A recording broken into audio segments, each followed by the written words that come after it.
Shalom, selamat pagi saudara yang dikasihi Tuhan. Kiranya berkat, damai sejahtera dan sukacita dari Tuhan Yesus Kristus senantiasa menyertai saudara sekalian. Sebelum kita mendengarkan firman Tuhan dan renungan, marilah kita berdoa. Tuhan Allah Bapa yang baik, kami sungguh bersyukur atas kebaikan dan kemurahan-Mu, karena Engkau Tuhan yang selalu menolong, melindungi, dan menopang kami. Terima kasih atas setiap kemurahan-Mu, ya Tuhan. Jika saat ini kami akan mendengarkan firman-Mu, kami memohon Tuhan mengurapi kami dengan Roh Kudus-Mu, agar setiap perkataan Tuhan melalui firman-Mu dapat kami mengerti, dapat kami pahami, dan terlebih mampukan kami untuk melaksanakan firman-Mu di dalam kehidupan kami. Sehingga karakter kami semakin hari semakin bertumbuh menjadi lebih baik dan semakin berkenan di hadapan-Mu. Terima kasih Tuhan, di dalam nama Tuhan Yesus Kristus kami berdoa. Amin. Saudara yang dikasihi Tuhan, bacaan firman Tuhan saat ini diambil dari kitab Kejadian pasal 41 ayat 41 sampai 43. Demikian sabda Tuhan. Selanjutnya Firaun berkata kepada Yusuf, "Dengan ini aku melantik engkau menjadi kuasa atas seluruh tanah Mesir."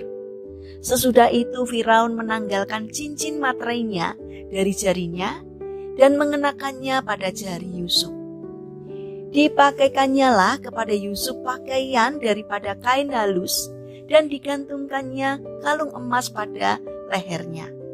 Lalu Firaun menyuruh menaikkan Yusuf dalam keretanya yang kedua, dan berserulah orang di hadapan Yusuf, "Hormat!" Demikianlah Yusuf dilantik oleh Firaun menjadi kuasa atas seluruh tanah Mesir. Saudara yang dikasihi Tuhan, tema renungan saat ini adalah berjuanglah keluar dari labirin. Saudara yang terkasih, labirin dalam mitos Yunani adalah tempat yang sangat rumit, berliku-liku dan memusingkan yang dibangun oleh seorang yang sangat cerdas bernama Daedalus. Pada awalnya fungsi dari labirin adalah untuk memenjarakan seekor monster yang bernama Minotaurus.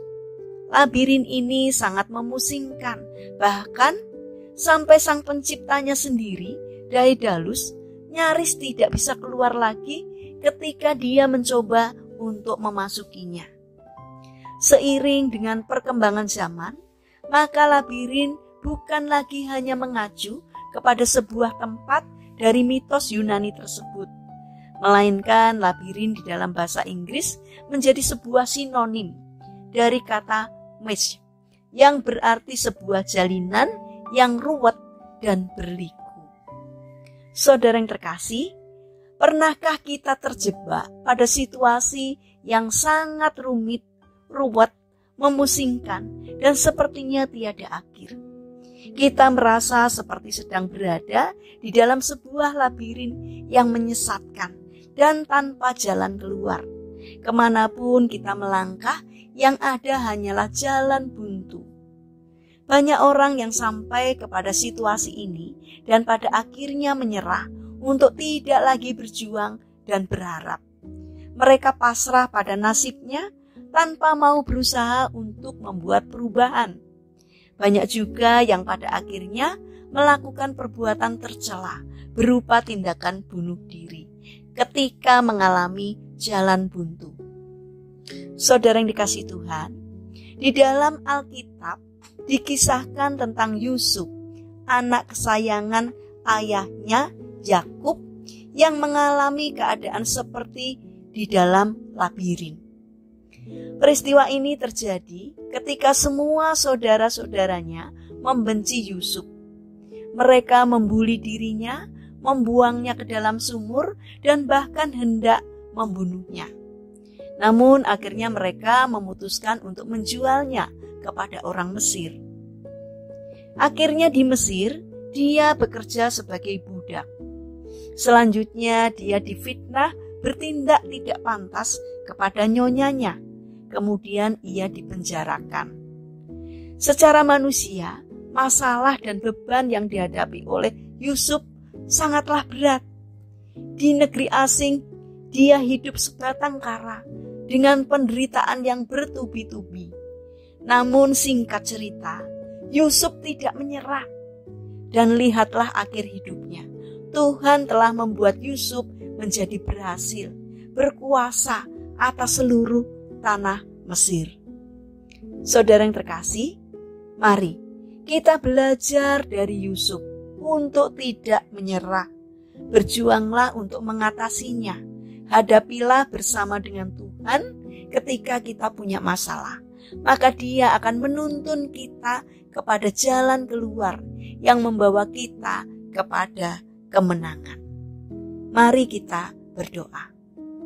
Tuhan Yesus yang baik, kami mau menyerahkan diri kami dan segala permasalahan yang kami hadapi kepadamu. Sebab tanpamu kami tidak bisa menemukan jalan keluar. Bapa yang baik, kami juga berdoa bagi mereka yang mengalami permasalahan dan kesulitan hidup.